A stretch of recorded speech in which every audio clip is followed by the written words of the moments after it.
Based on the numbers, the Latino population in Oregon, as it is nationwide, is growing and very young. In K-12, it's about 23% of students are Latino, and that number is growing. So it's important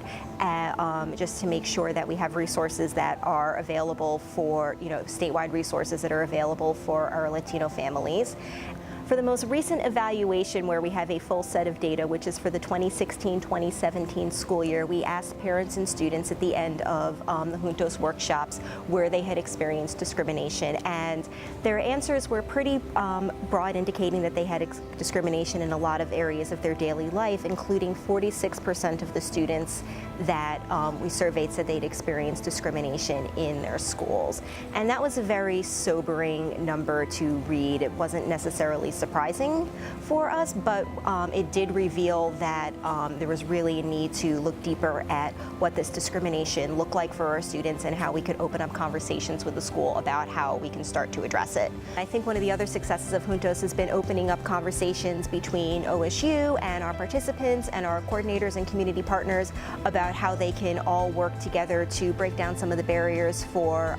Latino families and better serve them, or just making students and families feel like they belong better in the school. We're serving the Latino community with culturally relevant material, and we're also bringing in the parents and their entire family into the conversation about college and post-secondary education and careers.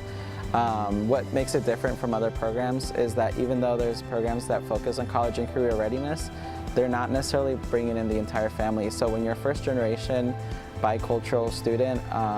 you kind of feel like you're on your own and you're kind of learning this path on your own. With Juntos, we want to make sure it's a collective effort that brings everyone together in the family, and so they're all learning about the process and that system and what to expect and how to do better. I think that just is what sets this program apart from the rest. Right now we're reaching a lot of the rural areas of Oregon, and that's great because a lot of the families that are in the rural areas don't have these resources, but there is a lot of places, big cities that's really populated with our Latino students, and we can grow in those areas too, and that's what we're hoping to accomplish, to be more spread out through Oregon rather than just the rural areas. So I can definitely see the program grow within the cities, within big towns like Woodburn or Portland or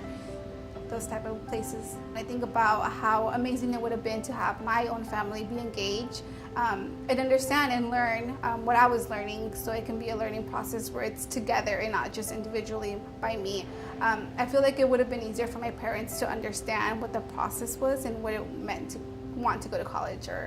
and I think that's what I wish I would have had. And I look at the families now and I see the parents and the students sitting down together, learning about all these things together, and being excited together, being nervous together, and being afraid together, and that's amazing because they have one another, and they are able to conversate, and rather than the student just having the burden of trying to show their parents what college is, or trying to explain why they need tax information. It's doing the journey together, and having that already is, I feel like, a big milestone for the program.